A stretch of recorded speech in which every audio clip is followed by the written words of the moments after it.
해경군 김씨 트위터에 계정주로 지목된 이재명 경기지사의 부인 김혜경 씨 사건이 오늘 검찰에 송치됩니다.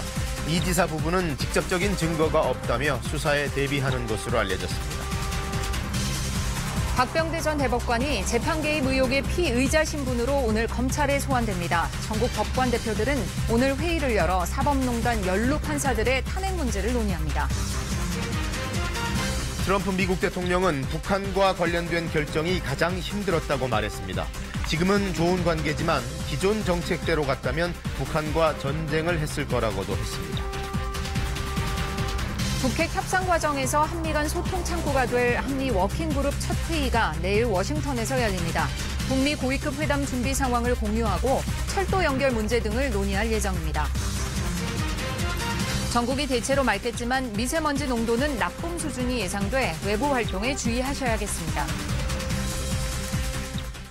해경군 김씨라는 이름의 트위터 계정은 이재명 경기지사의 부인 김혜경 씨의 것이 맞다. 경찰이 이렇게 결론을 내리고 김 씨를 기소 의견으로 오늘 검찰에 송치합니다. 이 문제의 트위터에는 경선 과정에서 다른 후보를 비방하는 허위 사실이 게재된 바 있기 때문에 만일 김혜경 씨가 올린 걸로 최종 확인이 된다면 선거법 위반이 됩니다. 이 지사 측은 물증 없는 수사라고 경찰을 비난해 왔는데 어쨌든 검찰로 넘어가게 된 만큼 대응에 부심한 것으로 전해졌습니다. 주말에도 내내 두문불출이었습니다. 김덕훈 기자입니다. 부인 김혜경 씨의 검찰 송치 하루 전 이재명 경기지사는 모습을 드러내지 않았습니다. 자택에서 음악 소리가 흘러나왔지만 지사님 안 들어오셨습니까? 취재진에게 응답은 하지 않았습니다. 잠깐만이면 되는데요. 주말마다 다니던 교회에도 나타나지 않았습니다. 지사님 나오셨나요? 안 나오던데. 계시면 쌤 미달되어 있어요. 최근에 못 봤어요. 그제 경찰 수사를 지록 위말하며 강도 높게 비난했던 이 지사는 어제는 몇 건의 도전 관련 글과 짧은 설문조사만 SNS에 올렸습니다. 트위터에 공유한 사진을 직접 올리지 않고 캡처해 카카오 스토리에 올린 것이 계정주가 동일인이라는 증거가 되는지를 묻는 설문이었습니다. 외부 접촉을 자제한 채 경찰 수사 대응을 준비하는 데 집중한 것으로 보입니다. 경찰 수사의 핵심은 공직선거법상 허위사실 유포 혐의. 경기지사 후보 당내 경선 당시 전해철 후보가 자유한국당과 손을 잡았다는 글을 정말 김혜경 씨가 썼는지가 관건입니다. 김 씨가 유죄를 인정받으면 이 지사에겐 정치적 치명타가 됩니다. 이 내용이나 이런 게 매우 동의할 수 없고 나쁘다고 생각합니다만 정치적으로 나쁜 것하고 법률적으로 문제 삼는 건 다른 겁니다. 공직선거법 위반 혐의 공소시효 만료는 다음 달 13일. 이 지사 측은 직접 증거는 하나도 없다며 무혐의를 입증하겠다고 밝혔습니다. KBS 뉴스 김덕훈입니다. 네, 김혜경 씨는 자신은 트위터를 하지 않고 따라서 해경군 김씨 계정도 당연히 자기 게 아니라는 입장을 고수하고 있습니다. 누군가 계정을 도용했을 것이다 이렇게 주장하고 있는데 경찰은 결정적인 증거가 따로 있다면서도 지금은 공개 못하고 재판에서 공개한다는 입장입니다. 이어서 정유진 기자입니다. 경찰과 이재명 지사, 양측의 치열한 공방 속에 가장 큰 호응을 얻은 누리꾼 의견은 직접 확인해보라는 것이었습니다. 트위터 본사가 해외에 있어 강제 수사가 어려우면 억울하다는 김혜경 씨가 직접 계정이 본인 것인지 확인을 요청하면 되지 않냐는 겁니다. 이런 입장을 KBS가 김 씨 측에 물어봤습니다. 본인이 아닌데 어떻게 로그 기록을 봤나요? 남의 로그 기록을 어떻게 봤습니까? 이 지사 측은 트위터에 사용됐다고 지목된 김혜경 씨의 지메일 계정은 비서실에서 공유해 사용한 계정이라고도 밝혔는데 여기에는 비서실이 트위터 글을 썼어도 선거법 위반 아니냐는 문제 제기가 잇따랐습니다. 김 씨 측은 비서실에서 사용한 건 김 씨의 지메일 계정일 뿐 트위터 계정까지 사용했다는 의미가 아니라고 해명했습니다. 일정 공유 이메일이었기 때문에 그거 비번 안 하는 사람들 많았다. 제3자가 의심이 된다라는 얘기까지 했었어요. 결국 누군가가 도용했을 가능성이 있다는 건데 혐의 입증에도 난관이 예상됩니다. 트위터 계정이 김혜경 씨 것이라는 것뿐 아니라 글쓴이가 김 씨라는 것도 입증해야 하기 때문입니다. 관건은 김 씨의 휴대전화 기기 분석이라는 게 수사 전문가들의 의견. 그러나 김 씨 측은 지난 4월 트위터 의혹이 제기됐을 때 악성 문자가 많이 와 전화기를 바꿨다고 경찰에 밝힌 것으로 전해졌습니다. 경찰은 이와 관련해 통신영장 등을 30차례 가까이 발부받아 방대한 데이터를 분석했다며 결정적인 증거는 재판에서 공개하겠다고만 밝혔습니다. KBS 뉴스 정유진입니다. 박병대 전 대법관이 오늘 피의자 신분으로 검찰에 출석합니다. 사법농단 의혹과 관련해서인데 전국 법관 대표들은 오늘 회의를 열어서 의혹에 연루된 판사들에 대해 탄핵을 촉구하는 문제 등을 논의합니다. 보도에 홍성희 기자입니다. 박병대 전 대법관이 오늘 오전 9시 반 검찰에 출석합니다. 직권남용 혐의 피의자 신분으로 공개 소환입니다. 박 전 대법관의 법원행정처장 재임 시기는 2014년부터 2016년 상고법원 도입을 위한 각종 재판 거래 의혹이 집중되는 때입니다. 특히 검찰은 박 전 대법관이 양 전 대법원장과 함께 재판 개입 등을 지시하는 위치에 있었다는 점에 주목하고 있습니다. 법원행정처장으로서 강제징용 재판을 고의로 늦추고 예통합진보당 관련 소송에 개입한 것으로 보고 있습니다. 임종원 전 법원행정처 차장의 공소장에도 박 전 대법관은 여러 혐의에 걸쳐 공범으로 적시돼 있습니다. 검찰은 박 전 대법관 조사를 한 차례로 끝내기는 어렵다고 보고 있습니다. 검찰은 이르면 이번 주 안에 후임 법원행정처장인 고영한 전 대법관도 부를 계획입니다. 한편 오늘 사법연수원에서는 전국 법관대표회의가 열립니다. 오늘 회의에서는 사법농단 연루 판사들에 대한 탄핵을 촉구하는 결의안이 논의될 것으로 보입니다. 대구지법 안동지원 판사들의 요청이 있었고 서울중앙지법 법관대표 12명도 지지하는 글을 법원 내부망에 올리기도 했습니다. 그러나 안건으로 상정되더라도 결의안이 채택될지는 미지수입니다. 검찰 수사가 끝나지 않은 상황에서 성급하다는 견해, 그리고 형사상 책임을 떠나 위헌적 행위가 있었음을 스스로 밝히는 게 의무라는 견해가 맞서고 있어 치열한 토론이 예상됩니다. KBS 뉴스 홍성입니다. 트럼프 미 대통령이 임기 중간을 뒤돌아보면서 북한 관련 결정이 지금까지 가장 힘든 결정이었다고 토로했습니다. 또 기존 정책대로 갔다면 북한과 전쟁을 했을 것이라고 폭스뉴스와의 인터뷰에서 밝혔습니다. 뉴욕 김철우 특파원의 보도입니다. 북한 관련 결정이 매우 힘들었다. 트럼프 미국 대통령이 폭스뉴스와의 인터뷰에서 대통령직을 수행하면서 무엇이 가장 힘든 결정이었는지를 묻는 질문에 이같이 답변했습니다. 2016년 11월 대통령 당선 후 오바마 대통령으로부터 북한이 가장 큰 문제란 말을 들었다고 전하면서 기존 정책대로 갔다면 북한과 전쟁을 했을 것이라고 말했습니다. Well, we would have been in war with North Korea if, let's say, that administration continued forward. 트럼프 대통령은 북한이 어떤 길로 가야 할지 김정은 위원장과 함께 진정한 결정을 내렸다고 생각한다고 말했습니다. 트럼프 대통령은 김 위원장과 매우 좋은 관계라면서 우리가 가야 할 길을 가겠다고 강조했습니다. 자신의 대통령직 수행에 대해서는 A+라고 자평했습니다. I would give myself an A+. Is that enough? Can I go higher than that? 펜스 부통령도 트럼프 대통령이 6월 북미 정상회담을 한반도의 완전한 비핵화 달성을 위한 출발점으로 믿고 있다고 말했습니다. What President Trump believes is that there's an opportunity here for peace and denuclearization on the Korean Peninsula. 대통령 임기 중간을 되돌아보는 인터뷰에서 트럼프 대통령이 북한 문제를 강조해 북한의 비핵화와 관계 개선을 임기 주요 성과로 염두에 두고 있음을 내비친 것으로 해석됩니다. 뉴욕에서 KBS 뉴스 김철우입니다. 현지 시각 내일 미국에선 한미 워킹그룹의 첫 공식 회의가 열립니다. 북핵 협상 과정에서 한미 간 긴밀하게 공조하기 위해서 만든 이 워킹그룹 회의를 위해서 우리 측 이도훈 수석 대표 등이 오늘 미국으로 떠납니다. 보도에 윤진 기자입니다. 비핵화와 대북 제재, 제재 틀 내에서의 남북 협력 방안 등을 논의할 한미 간 실무급 워킹그룹이 공식 출범합니다. 외교부는 한미 양국이 워킹그룹 구성과 회의 운영 방안 등에 대한 논의를 마치고 현지 시각으로 내일 워싱턴에서 첫 회의를 열기로 했다고 밝혔습니다. 워킹그룹 한국 측 수석 대표인 이도훈 외교부 한반도 평화교섭 본부장이 첫 회의 참석을 위해 오늘 미국으로 출발합니다. 이번 방미에는 통일부의 남북 교류 협력 담당 과장급 인사와 청와대 관계자 등 관계부처와 기관의 인사들도 동행합니다. 워킹그룹의 미국 측 수석 대표는 스티븐 비건 미 국무부 대북 특별대표가 맡습니다. 첫 회의에서는 이달 말로 예상되는 북미 고위급 회담 준비 상황을 양국이 공유하고 남북이 추진하는 철도 공동조사와 철도 연결 착공식 관련 협의가 진행될 것으로 예상됩니다. 워킹그룹은 한미 간 공조 강화를 위해 한국 측이 먼저 제안해 마련된 상설 협의체입니다. 그동안 남북 관계를 진전시키려는 한국과 대북 제재를 유지하려는 미국 사이에 불협화음이 커질 수 있다는 우려가 제기돼 왔기 때문입니다. 북한 매체는 한미 워킹그룹 출범과 관련해 미국이 남북협력 사업을 항시적으로 견제하려는 의도가 깔려 있다고 비난하기도 했습니다. KBS 뉴스 윤진입니다.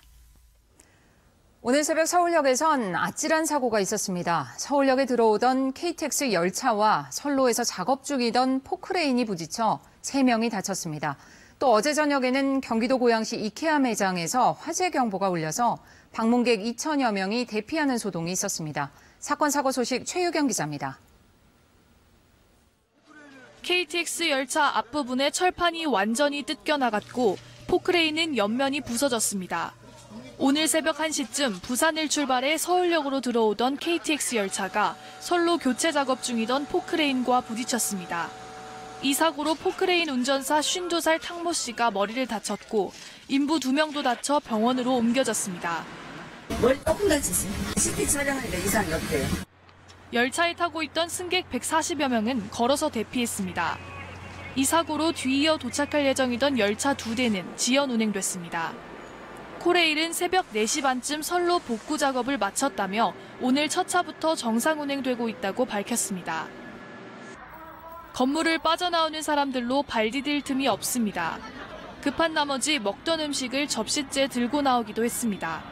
어제 오후 5시 반쯤 경기도 고양시 이케아 가구 매장에서 화재 경보가 울려 방문객 2천여 명이 급히 대피했습니다. 차가 좋은 사람은 어디 가요? 이거 끝나시면 들어가실 거예요. 좀만 떨어져 주세요. 소동은 20분 만에 경보기가 꺼지면서 다친 사람 없이 마무리됐습니다. 많이 놀랐고요. 저 말고도 다른 분들도 되게 많이 당황했고요. 밖에서 대피해서 있다가 다시 매장 안으로 들어간 상황이었어요. 소방당국은 건물 지하 펌프실에서 합선으로 연기가 피어올라 경보기가 울린 것으로 보인다고 밝혔습니다. KBS 뉴스 최유경입니다. 오늘 새벽 3시 34분에 대전 유성구에서 지진이 발생했습니다. 이번 지진의 규모는 2.1로 분석됐습니다. 기상청은 이번 지진의 진앙을 대전 유성구에서 북서쪽으로 8km 떨어진 지역으로 보고 있습니다. 이번 지진까지 올해 한반도에서는 규모 2.0 이상의 지진이 모두 99차례 발생했습니다. 문재인 대통령이 아세안과 APEC 정상회의 등의 순방 일정을 마치고 귀국했습니다. 다양한 나라 정상들과 만나서 외교 협력 문제를 논의했지만 그중에서도 가장 비중을 뒀던 건 역시 북한 비핵화에 대한 공조였습니다. 유후윤 기자가 보도합니다. 한 아세안 정상회의와 APEC 정상회의 참석 등 순방 일정을 마친 문재인 대통령이 어제 저녁 서울공항에 도착했습니다. 파푸아 뉴기니를 떠나기 전 APEC 정상회의에 참석한 문 대통령은 우리 정부가 올해 선포한 혁신적 포용국가 비전을 소개하며 APEC 회원국들이 포용정책 확대를 위해 서로 협력할 것을 촉구했습니다. 특히 국가 간 경제 양극화 문제를 언급하며 개도국의 디지털 격차 완화를 위한 APEC 디지털 혁신기금 창설을 제안했습니다. 파푸아 뉴기니와 앞서 싱가포르에서까지 5박 6일간의 순방 일정 동안 문 대통령은 최대 현안인 한반도 비핵화와 관련된 주요국 정상들과 연쇄 양자회담을 가졌습니다. 지난 14일에는 푸틴 러시아 대통령과 만나 대북 제재 완화에 대한 포괄적 논의를 주고받은 데 이어 다음 날 펜스 미국 부통령을 만나 긴밀한 한미 동맹을 재확인했습니다. 남북 관계와 또 북미 관계가 함께 이렇게 발전해 나갈 수 있도록 한미 양국 간의 긴밀한 협력과 공조가 있기를 바랍니다. 그제는 시진핑 중국 국가주석과의 정상회담에서 한반도 비핵화를 위한 전략적 소통을 강화하기로 했습니다. 양국은 비핵화와 평화 정책을 위한 서로의 노력을 평가하는 한편 북미 정상회담 성공을 위해 협력하자는 데 합의했습니다. 문 대통령은 이번 순방을 통해 아세안과의 협력을 강화하는 신남방 정책을 적극 추진하는 한편 내년에 한 아세안 특별 정상회의를 한국에서 열 것을 확정하기도 했습니다. KBS 뉴스 유호윤입니다. 에이펙 회의에서는 당초 참가국 정상들이 공동 성명을 채택하기로 했는데 미국과 중국의 갈등이 불거지는 바람에 무산됐습니다. 이 소식은 베이징 최영은 특파원이 보도합니다. 이번 에이펙 정상회의는 미국과 중국의 패권 다툼이 여실히 드러나는 자리였습니다. 시진핑 중국 국가주석은 전날 최고 경영자 포럼에서 미국 우선주의로 대표되는 트럼프 정부의 보호무역주의에 일침을 가했습니다. 시 주석은 협상을 통한 문제 해결을 강조하면서도 중국식 경제발전 모델이 수정되는 일은 없을 것이라고 못 박았습니다. 规则应该由国际社会共同制定，而不是谁的胳膊粗、气力大，谁就说了算。 펜스 미국 부통령은 이어진 연설을 통해 중국의 지식재산권 절취와 국영기업에 대한 보조금 지급 등을 비난했습니다. 또 중국이 야심차게 추진하는 1대1로를 두고도 동반 국가들을 빚의 바다에 빠뜨리고 있다고 비판했습니다. We put tariffs on $250 billion in Chinese goods, and we could more than double that number. But we hope for better. The United States, though, will not change course until China changes its ways. 이 같은 미중 갈등에 각국 정상들은 에이펙 마지막 날 공동 성명을 발표하던 관례를 깨고 사상 처음으로 의장 성명으로 대체했습니다. 개최국인 파푸아뉴기니의 피터 오닐 총리는 공동 성명 도출에 실패한 원인을 묻는 질문에 거인 2명 때문이라며 미국과 중국의 원인이 있음을 시사했습니다. 미중 갈등이 절정으로 치달으면서 이달 말 G20 정상회의를 계기로 만나는 트럼프 대통령과 시진핑 주석의 정상회담 결과에 전 세계가 집중하고 있습니다. 베이징에서 KBS 뉴스 최영은입니다. 또래 친구를 때리다 옥상에서 떨어져 숨지게 한 인천 중학생들 가운데 한 명이 숨진 피해자의 점퍼를 입은 채 경찰 조사도 받고 영장 심사도 받았던 사실이 피해자 어머니를 통해 확인됐습니다. 그 점퍼는 숨지기 전 피해자로부터 뺏어 입은 옷이었습니다. 이승철 기자입니다. 지난 16일 영장 실질 심사를 받기 위해 인천지법으로 이동하던 가해 학생들. 티셔츠와 운동복만 입은 다른 3명과 달리 한 명은 베이지색 패딩 점퍼를 입고 있습니다. 러시아 출신의 피해자 어머니는 이 패딩 점퍼가 숨진 아들의 것이라는 글을 자신의 SNS 계정에 올렸습니다. 누리꾼들은 가해자가 피해자를 집단 폭행한 것도 모자라 숨진 피해자의 옷까지 뺏어 입고 나왔다며 분노했습니다. 청와대 국민청원 게시판에도 가해 중학생들에 대한 철저한 수사와 엄벌을 촉구하는 청원글이 수십 건 올라왔습니다. 경찰은 패딩 점퍼가 숨진 피해자의 옷이라고 확인했습니다. 피해자 것은 맞고요. 그것을 걔가 어떻게 입고 되었는지는 보강 수사를 계속 하고 있습니다. 가해 학생은 엿새 전 새벽 공원에서 피해자의 옷을 뺏었고 피해자가 숨진 날 오후 아파트 옥상에서 폭행할 때도 이 옷을 입고 있던 것으로 알려졌습니다. 경찰 관계자는 경찰이 출동했을 때도 가해자가 그 점퍼를 입고 있었다며 경찰에 긴급 체포되고 유치장에 입감돼 옷을 갈아입지 못한 것 같다고 밝혔습니다. KBS 뉴스 이승철입니다. 육군은 지난 16일 강원도 동부전선 GP 화장실에서 발생한 총기 사고 사망 병사가 사고 직전에 혼자 화장실로 들어가는 모습이 CCTV로 확인됐으며 현재까지 대공 혐의점은 없다고 밝혔습니다.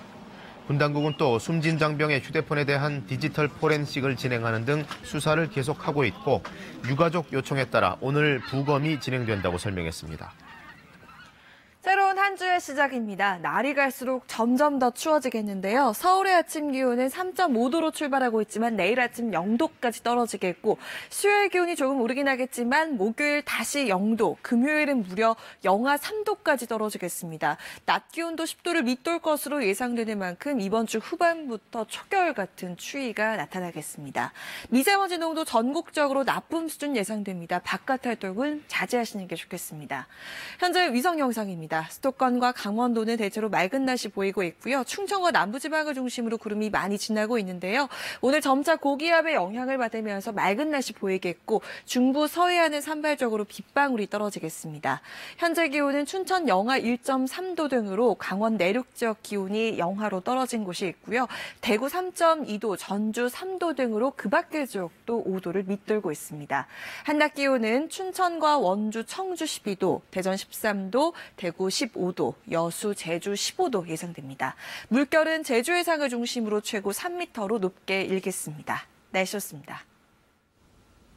광주광역시와 현대자동차가 반값 연봉을 지급하는 대신에 일자리를 많이 만들어보자며 추진하고 있는 사업이 있습니다.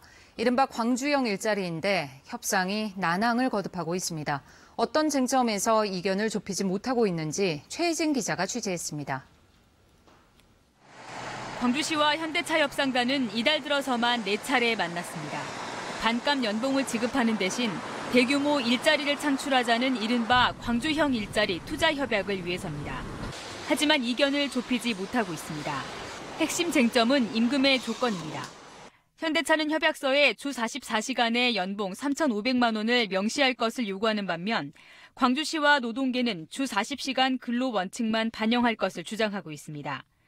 광주시가 친환경차 생산라인 증설도 요구하고 있지만 현대차는 난색을 표하고 있습니다. 광주형 일자리 예산을 확보하기 위해서 남은 기간은 2주. 국회 내년도 예산안 심사 법정 기한인 이달 30일까지입니다. 이 기간 안에 협상이 완료되지 않으면 공장 부지 진입도로 공사 등을 위한 예산 확보는 해를 넘겨야 합니다. 국회와 당의 협조를 구해서 예결위에 내년도 예산이 반영될 수 있도록 그렇게 할 계획입니다. 예산과 별도로 협상을 이어갈 수는 있지만 명분과 동력이 떨어질 수 있습니다. 광주시 관계자는 협상을 계속해가겠지만 시간이 더 걸릴 것이라고 밝혔습니다. 이런 가운데 광주형 일자리 협약에 반대하는 민주노총이 총파업까지 예고하고 있어 합의안 도출까지는 난항이 거듭될 것으로 보입니다. KBS 뉴스 최진입니다. 단순 노무직 종사자가 지난 2013년 이후 가장 큰 폭으로 줄었습니다. 당초 음식점이나 숙박업을 중심으로 감소를 보이던 추세가 최근에는 미용실이나 전자제품 수리업 등까지 확산되고 있습니다. 임승찬 기자가 보도합니다. 통계청이 집계한 지난달 단순 노무직 종사자는 356만 1000명입니다. 1년 전보다 9만 3000명 줄었는데 2013년 이후 가장 많이 감소한 것입니다. 단순 노무직 종사자는 올해 4월부터 7개월째 줄고 있습니다. 올해 6월까지만 해도 단순 노무직은 음식점이나 숙박업을 중심으로 감소했습니다. 그러다 7월에서 9월까지는 시설관리나 임대 서비스업이 많이 줄더니 지난달에는 수리, 기타 개인 서비스업에 집중됐습니다. 전자제품 수리업이나 미용업, 마사지업, 간병, 예식장, 장례식장 등에서도 단순 노무직을 줄이고 있는 겁니다. 경기 부진에다 일부 업종은 이미 포화 단계여서 구조 조정이 시작됐다는 분석입니다. 여기에 최저임금 인상에 부정적인 영향이 미치고 있다는 지적도 계속되고 있습니다. 최저임금 인상을 앞둔 지난해 말부터 음식 숙박업에서 일자리가 많이 줄었고 이제는 다른 서비스 업종에서도 단순 노무직 일자리가 줄고 있기 때문입니다. KBS 뉴스 임승창입니다. 대형 치킨 프랜차이즈 BBQ가 주요 치킨값을 오늘부터 1,000원에서 2,000원까지 올리기로 한 것으로 확인됐습니다. 치킨 업계에 따르면 BBQ는 오늘부터 프라이드 대표 제품 황금 올리브 가격을 기존 16,000원에서 18,000원으로 2,000원 올리기로 하는 등 모두 3개 품목의 가격을 인상합니다. BBQ는 지난해 5월과 6월 두 차례에 걸쳐 가격 인상을 단행했다가 공정위로부터 조사를 받은 사실이 알려지자 30개 제품 전체 가격을 원상 회복한 바 있습니다. 사립유치원 비리가 불거진 이후 문을 닫아버리겠다고 예고한 유치원이 60곳으로 늘었습니다. 정부는 국공립유치원을 빨리 확충하겠다고 밝혔지만 수요에 비해서는 너무도 부족한 실정이죠. 서병립 기자가 그 대안까지 취재해봤습니다. 경기도의 이 사립유치원은 설립자가 최근 폐원 신청을 했습니다. 학부모들은 아이들을 주변 유치원으로 보내는 대신 함께 유치원을 세우기로 했습니다. 학부모가 협동조합을 만들면 공공시설을 빌려 유치원을 열 수 있도록 최근 규정이 바뀐 덕입니다. 첫 발은 뗐는데 공간 확보부터 난관입니다. 대안이다라고 저희가 찾았는데 교육청의 입장은 아무것도 기준안이 없기 때문에 다 알아서 하라는 겁니다. 공간 확보부터 리모델링까지. 아직은 모든 게 혼란이지만 정부는 이런 협동용 유치원을 육성하기 위해 운영비를 지원하는 방안도 검토하고 있습니다. 사립유치원의 운영비를 지원하고 공공성을 높인 공영형 사립유치원은 이미 실험 중인 대안의 하나입니다. 이곳은 1년에 5, 6억 원씩 교육청의 지원을 받습니다. 대신 유치원은 개인 소유에서 법인 소유로 바꾸고 외부 인사를 이사로도 재정 투명성을 높였습니다. 학부모 부담은 국공립 수준으로 줄었습니다. 교육비도 어머니들이 느끼기에 가장 경감을 받을 수 있으니까 그걸 만족해 하시고 월급이나 인건비 걱정 없이 선생님들을 같이 일할 수 있다는 게 가장 큰 장점인 것 같아요. 하지만 설립자로선 재산권 행사가 어려워져 대부분 공영형 전환을 꺼립니다. 현재 공영형 유치원은 전국에 5곳에 불과합니다. 현실성이 많이 떨어지죠. 장기적으로는 학부모들한테는 공립에 다니든 사립에 다니든 무상으로 해줘야 된다. 이것이 가야 될 길이에요. 경영이 어려운 사립유치원을 매입해 공립형으로 바꿔 운영하는 이른바 매입형 유치원 모델도 하나의 대안일 수 있습니다. 전문가들은 지역의 특성과 유아교육 수요에 맞는 맞춤형 지원을 통해 다양한 대안을 만들어 가야 한다고 조언합니다. KBS 뉴스 서병립입니다. 프랑스는 우리와 달리 전국 대부분의 유치원이 국공립으로 운영되고 연필 하나, 공책 하나하나까지 감사도 아주 깐깐하게 진행된다죠. 어떻게 하면 그 정도로 탄탄한 기반이 갖춰질 수 있는 건지 양민효 특파원이 알아봤습니다. 이른 아침, 파리의 한 공립유치원 등교길이 분주합니다. 에꼴 마테넬, 즉 엄마 학교는 만 3살부터 5살이 다니는 우리의 유치원 격이지만 엄연히 학교로 분류됩니다. 학생 한 명당 1년에 800만 원 정도 들지만 부모는 비용을 부담하지 않습니다. 무상 교육이기 때문입니다. Très maternisant. C'est un peu comme un prolongement de leur foyer. Ils s'y sentent bien et pour les parents aussi. 전체 유치원의 99%가 공립, 1%에 불과한 사립은 종교계에서 운영합니다. 공립 유치원 예산의 절반은 국가가, 40%는 지자체에서 되며 지역 교육청이 철저히 통제합니다. 교육부가 주도하는 연간 계획에 따라 항목별로 빡빡한 예산이 할당되고 대부분 교육청이 직접 집행해버립니다. 유치원별 예산도 회계 담당 공무원이 관리합니다. 철저한 예산 통제로 비리가 발생할 여지를 아예 없앴습니다. 추가 예산이 필요한 특별 활동은 학부모 회의를 거쳐야 하고 교육청의 사전 승인 없이는 지원되지 않습니다. 공책 한 권을 사려 해도 승인을 받아야 한다는 교사들의 불만이 나올 정도입니다. À gérer les comptes, c'est très réglementé et ensuite c'est validé par le conseil d'administration ou le conseil d'école. Il y a un contrôle par les conseils d'école et les conseils d'administration des budgets. 마크롱 정부는 내년부터 에꼴 마테넬, 즉 유치원 과정을 의무 교육에 포함시키기로 했습니다. 이미 98%가 유치원에 다니고 있지만 유아교육의 국가적 책임을 더 높이겠다는 차원에서입니다. 파리에서 KBS 뉴스 양민효입니다. 네, 우리 축구대표팀 호주와의 평가전에서 가장 빛났던 선수는 황의조였습니다. 내일 우즈베키스탄과의 평가전에서도 활약이 주목됩니다. 박선우 기자가 보도합니다. 황의조의 선제골은 대형 공격수를 향한 해묵은 갈증을 풀어주기에 충분했습니다. 호주 언론이 황의조가 홍관중에게 충격을 안겼다고 전할 정도로 단 한 번의 기회를 놓치지 않았습니다. 아시안게임 9골 득점왕에 J리그 6경기 연속골의 상승세는 벤투호에서도 그대로 이어졌습니다. 다행히 부상이 크지 않았던 황의조는 팬들의 뜨거운 시선 속에 실력만큼 높아진 인기를 실감했습니다.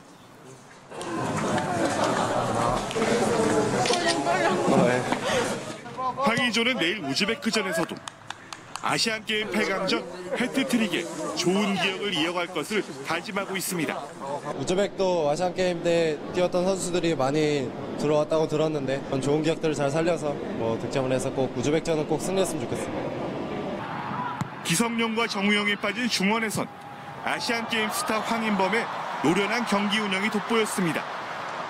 하지만 경기 막판 수비 집중력은 아쉬웠습니다.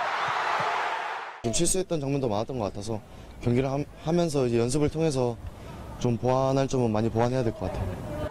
희망과 과제를 동시에 발견한 대표팀은 우즈베키스탄전에서 전술 완성도를 끌어올리겠다는 각오입니다. 브리즈번에서 KBS 뉴스 박선우입니다. 지난 주말 에이펙 정상회의에선 세계의 만남이라고 불러도 좋을 만한 특별한 재회가 이루어졌습니다. 말레이시아 마하티르 총리와 캐나다 트리도 총리의 만남이었는데요. 지난 1982년 11살 어린이였던 트리도 총리가 한 국가의 정상이 돼서 말레이시아 총리와 다시 만난 겁니다. 어떤 사연인지 양영은 기자가 보도합니다. 지난 17일 캐나다와 말레이시아의 별도 양자회담 자리. 캐나다의 트리도 총리가 말레이시아의 마하티르 총리에게 허리를 굽혀 인사를 하고 마하티르 총리는 트리도 총리를 올려다봅니다. 하지만 36년 전에는 반대였습니다. 세월의 흐름을 고스란히 보여주는 이 두 장의 사진. 흑백 사진 속 어린이는 장성해 46살의 캐나다 총리가 되었고 당당한 풍채의 신사는 이제 93, 100발의 노인이 되었습니다. 1982년과 2018년 36년 만에 이번에는 두 사람 모두 한 국가의 정상으로서 다시 만났습니다. 1982년 11살의 어린이였던 쥐스탱 트리도는 캐나다 총리였던 아버지를 따라 당시에도 말레이시아의 총리였던 마하티르를 만났습니다. 마하티르 총리는 이번 만남이 있기 몇 달 전 트위터에 옛날 생각난다며 이 흑백 사진을 올렸습니다. 마하티르 총리는 22년간 집권하고 은퇴한 지 15년 만인 지난 5월 총선에서 승리하며 재집권에 성공했습니다. 세계 최고령 지도자와 세계 최연소 지도자 중 한 사람의 역사적 재회. 말레이시아 외무부는 두 정상이 이번 양자회담을 통해 무역 문제와 캐나다의 유엔 안보리 비상임 이사국 진출을 비롯해 미얀마의 로힝야족 문제 등을 폭넓게 논의했다고 밝혔습니다. KBS 뉴스 양영은입니다. 1년 전 44명을 태운 채 대서양에서 실종됐던 아르헨티나 해군 잠수함이 수색 종료일 전날 극적으로 발견됐습니다. 아르헨티나 해군은 잠수한 산후아노가 아르헨티나 파타고니아 연안의 900m 해저 협곡에서 선미 일부가 파손된 채 발견됐다고 밝혔습니다. 그동안 18개국이 나서 생존자 구조, 수색 작업을 벌였지만 성과가 없자 지난 9월부터는 미국 민간업체가 수색을 진행했는데요. 하지만 어렵게 찾아낸 산후아노가 인양될지는 미지수입니다. 오늘은 유엔이 지정한 세계 화장실의 날입니다. 인도 수도 뉴델리에선 화장실 문화와 위생관리의 중요성을 알리기 위한 전시회가 열렸습니다. 제3세계 식수 위생시설 지원단체인 워터에이드에 따르면 인도의 경우 13억 인구 중 7억 7천 명에게 적절한 화장실이 사실상 없는 것으로 조사됐습니다. 때문에 모디 인도 총리는 내년까지 1억 가구에 화장실을 설치하는 클린 인디아 캠페인을 벌이고 있습니다. 판다 베이베이도 올겨울 내린 첫눈이 반가운가 봅니다. 미국 워싱턴에 있는 스미소니언 국립동물원에서 베이베이의 모습이 포착됐는데요. 2015년 미국에서 태어난 베이베이는 미셸 오바마 전 영부인과 펑리 위안 중국 국가주석 부인이 이름을 지어줬습니다. 지금까지 지금 세계는이었습니다. 승용차가 화물차를 추돌할 경우 화물차 차체 밑으로 차량이 들어가면서 치명적인 인명피해로 이어지는 경우가 많습니다.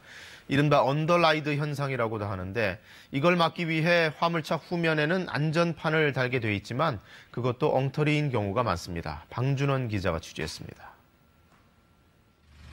화물차 아래로 승용차 한 대가 빨려 들어갔습니다. 앞부분이 완전히 틀어박혔습니다. 승용차가 화물차 밑으로 들어가는 언더라이드 현상입니다. 승용차 운전자는 결국 숨졌습니다. 끝까지 죽었죠. 머리 충격으로 해서 사망한 걸로 어디가 나왔어요. 위에는 화물 있잖아요. 화물 칸. 그거에. 승용차와 화물차가 추돌하는 실험 영상. 화물차의 안전판이 허술한 경우 안전판이 부러지고 승용차가 그대로 처박혀 운전석이 완전히 망가집니다.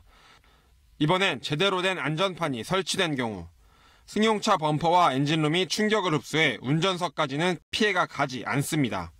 후보 안전판을 정해진 기준에 맞게끔 잘 설치를 하시고 또 부식이나 이런 부분에 대해서 좀 관리를 잘 해주셔야 되고요.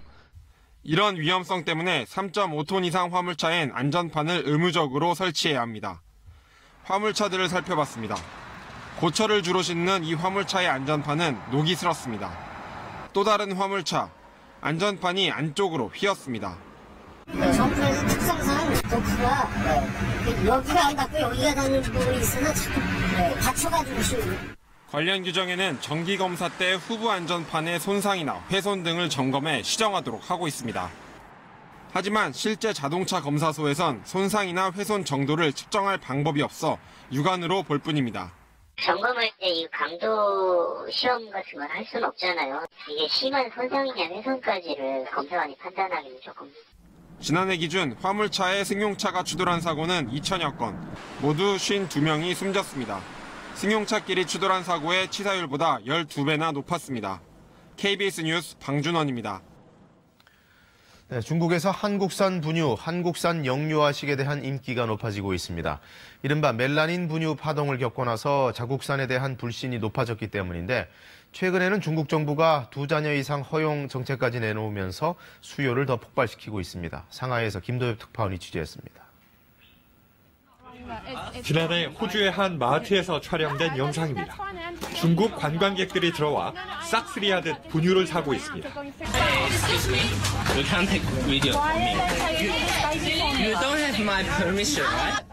10년 전 멜라닌 분유 파동 이후 자국 유아식에 대한 불신이 아직 팽배한 상황. 광군제 때도 가장 많이 팔린 수입 품목 중 하나가 유아식과 유아용품이었습니다. 호주, 뉴질랜드 제품이 선두를 다투지만 최근 한국 제품의 선호도가 상승 중입니다. 광군제 직후에 열린 한국 유아식 페어에서는 바이어들의 호응이 뜨거웠습니다. 没有添加，是绿色环保的，所以说我相信韩国的食材。我的外孙女嘛，刚刚20个月，她国产的她几乎不吃的。 인기 블로거의 생중계에는 20만 명의 엄마들이 접속해 믿을 만한 한국 유아식에 대한 잠재 수요를 확인해줬습니다. 특히 중국은 중국인들의 각별한 자녀 사랑, 그리고 최근에 철폐된 한 자녀 정책 등 추세와 맞물려서 앞으로 거대한 잠재력을 보일 것으로 생각됩니다. 2자녀가 허용된 2016년 중국 신생아는 1,750만 명으로 전년 대비 5.7%나 늘었습니다. 중국의 유아식 시장은 올해 31조 원 규모로 전년보다 10% 이상 성장할 전망입니다. 2자녀 허용 정책을 실시한 이후 중국의 유아용품 시장은 고속 성장을 계속하고 있습니다. 중국의 영유아식 시장은 대중국 수출의 새로운 기회의 장이 될 것으로 우리 식품업계는 기대하고 있습니다. 상하이에서 KBS 뉴스 김도엽입니다.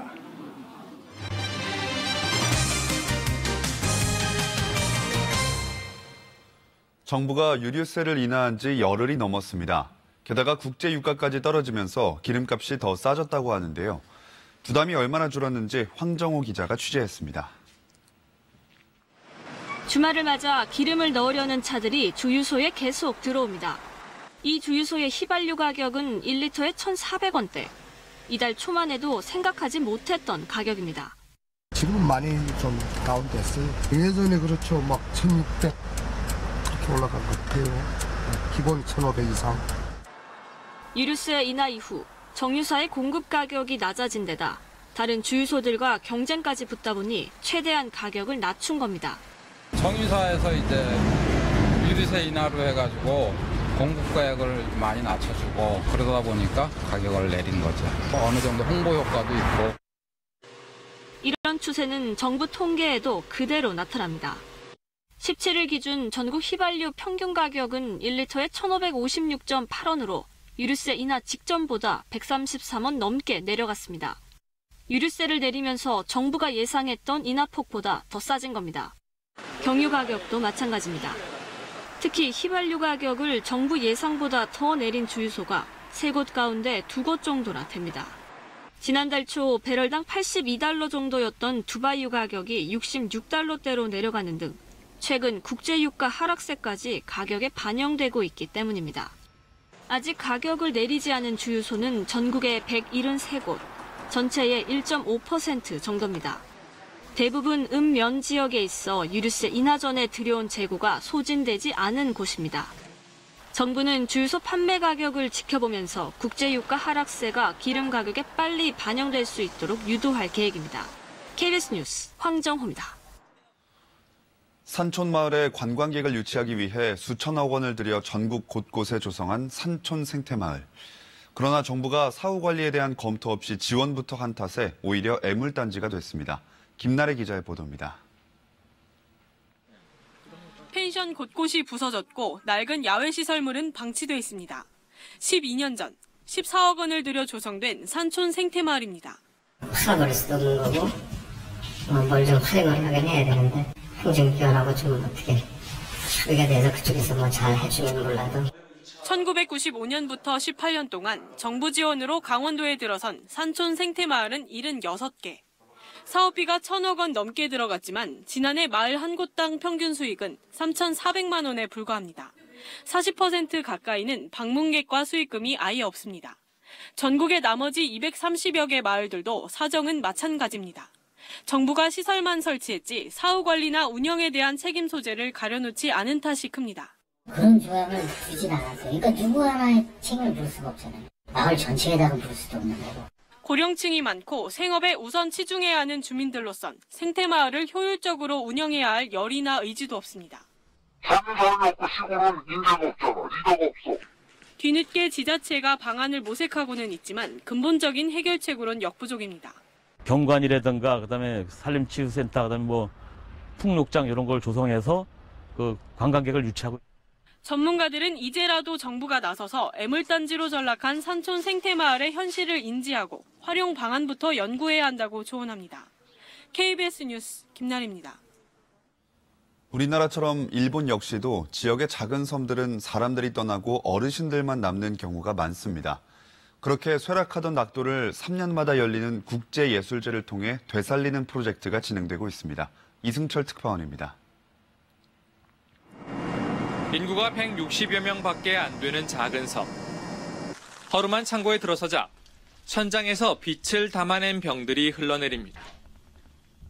기억의 병. 마을 주민들이 제공한 사진과 장난감 등 소중한 추억을 담아 만든 작품입니다. それならちょっと残るかなと思って子供の2歳ぐらいの時の写真かしら。 해적을 막기 위해 그 옛날 만들었다는 비탈진 골목을 올라간 빈집에는 섬의 바람과 소리를 담아낸 작품이 기다리고 있습니다. 2010년부터 오기시마 등 주변 12개 섬에서 3년마다 열리는 예술제. 빈집 등을 이용해 전시 공간을 만들고 섬의 자연과 역사, 주민들의 생활을 담아낸 작품이 만들어졌습니다. もともとあった島にある文化であったり歴史、街並みっていうところを生かして、そこに新しい価値を、今まで気づかなかったような価値を生み出すことで、多くの方。 옛부터 사용되던 손수레마저도 주민들이 직접 설계도를 그리며 작품화했습니다. 아이들의 웃음소리가 사라진 골목길이었습니다만 예술제를 계기로 젊은 사람들이 돌아오기 시작했고 최근에는 초등학교도 다시 문을 열었습니다. 몇 년 사이 이주온 젊은 가구만 20세대가 넘습니다. 人が多いから出て高齢者の方が気持ちだけでも元気になれると.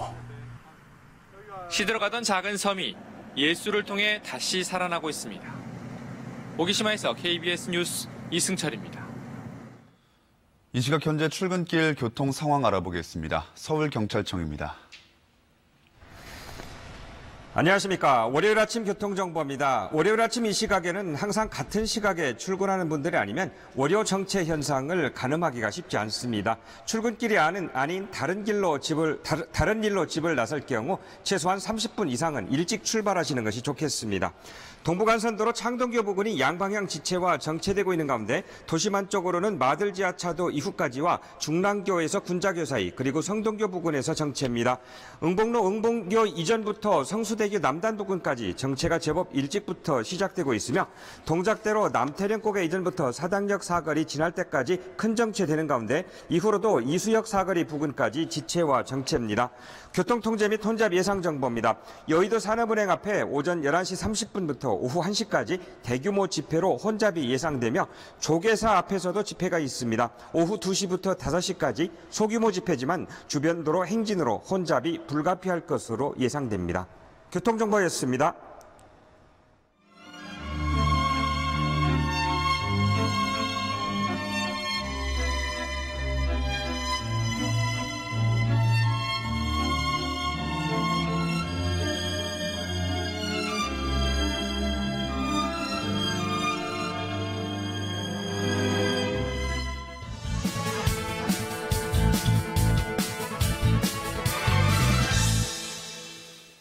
평창 동계올림픽에서 뜨거운 국민적 관심을 불러 모았던 여자 컬링 팀킴을 기억하실 겁니다.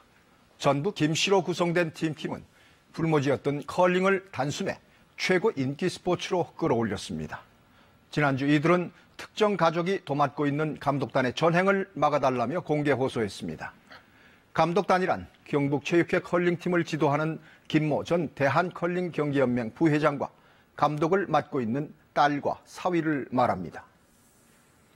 선수들은 김 전 부회장의 잦은 폭언과 욕설, 불투명하게 사용되는 상금과 후원금, 평창 동계올림픽 은메달 이후 계속되어 온 팀 분열 시도 등을 폭로했습니다. 선수들은 이런 전행을 일삼는 감독단과 더 이상 함께할 수 없다며 감사로 그 진실을 밝혀달라고 요청했습니다. 또 자신들이 계속 컬링을 할 수 있도록 의성 컬링 훈련원을 절대 권력인 감독단 가족과 분리하고 팀을 이끌 새 감독단을 꾸려달라고 호소했습니다. 체육계에서 특정인의 전행이 문제가 된 것은 한두 번이 아닙니다. 당장 평창 동계올림픽 기간 중 빙상 팀 추월에서 이른바 특정 선수 왕따 사건이 벌어져 큰 파문을 일으켰습니다. 문화체육관광부는 이후 대대적인 감사를 벌여 빙산계의 대부로 불려온 전모 부회장의 비리를 확인하고 퇴진시켰습니다. 초중고 학생 스포츠로 범위를 넓히면 유사한 사례는 훨씬 많습니다. 한국 아마추어 스포츠의 만연한 현상으로 시급히 개선돼야 할 과제입니다. 우선 성적 만능주의를 버려야 합니다. 더 이상 성적을 이유로 인권이나 기준과 원칙을 희생시켜서는 안 됩니다. 엘리트 스포츠에도 자율과 경쟁을 통해 성과를 내는 프로 정신을 접목시켜야 합니다. 무엇을 희생시켜 좋은 결과를 낸다는 것은 효과도 없고 시대에 뒤떨어진 궤변이자 핑계입니다. 특정인에 의한 절대 권력은 결국 조직의 사유화와 전행을 낳고 부패합니다. 이들에 대한 국민적 성원과 사랑이 식지 않도록 철저한 사실 확인과 신속한 조치가 절실합니다. 뉴스 해설이었습니다. 해경군 김씨 트위터에 계정주로 지목된 이재명 경기지사의 부인 김혜경 씨 사건이 오늘 검찰에 송치됩니다. 이 지사 부부는 직접적인 증거가 없다며 수사에 대비하는 것으로 알려졌습니다. 박병대 전 대법관이 재판 개입 의혹의 피의자 신분으로 오늘 검찰에 소환됩니다. 전국 법관 대표들은 오늘 회의를 열어 사법농단 연루 판사들의 탄핵 문제를 논의합니다. 트럼프 미국 대통령은 북한 관련 결정이 가장 힘들었다고 토로했습니다. 지금은 좋은 관계지만 기존 정책대로 갔다면 북한과 전쟁을 했을 거라고도 말했습니다. 북핵 협상 과정에서 한미 간 소통 창구가 될 한미 워킹그룹 첫 회의가 내일 워싱턴에서 열립니다. 북미 고위급 회담 준비 상황을 공유하고 철도 연결 문제 등을 논의할 예정입니다. 네, 주말은 잘 보내셨나요? 한 주의 시작인 오늘 먼저 이번 주 기온 전망부터 살펴보도록 하겠습니다. 서울의 아침 기온은 3.3도로 출발하고 있는데요. 평년과 비슷한 수준입니다. 하지만 내일 아침 서울은 0도로 출발하겠고 수요일은 곳곳에 비가 내리면서 기온이 조금 오르긴 하겠지만 비가 그치자마자 기온은 아주 가파르게 떨어지겠습니다.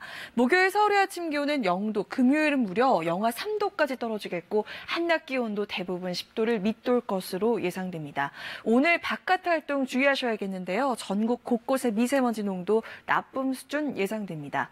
현재 위성 영상 보겠습니다. 남부지방을 중심으로 많은 구름이 지나고 있고 중부지방은 대체로 맑은 날씨 보이고 있는데요. 고기압의 영향으로 전국의 하늘 차차 맑아지긴 하겠지만 미세먼지 때문에 하늘이 뿌옇게 보일 순 있겠습니다. 중부 서해안은 산발적으로 빗방울이 떨어지겠고요. 서풍이 불고 있습니다. 점점 더 대기는 건조해질 전망입니다.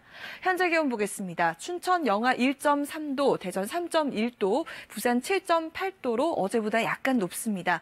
한낮 기온은 서울과 춘천, 청주 12도, 대전 13도, 광주 14도, 대구와 제주는 15도까지 오르겠습니다. 바다의 물결은 제주 남쪽 먼바다를 중심으로 최고 3m로 높게 일겠고 그 밖의 해상도 비교적 높게 일겠습니다. 날씨였습니다. 네, 뉴스광장 마치겠습니다. 시청해주신 여러분 고맙습니다.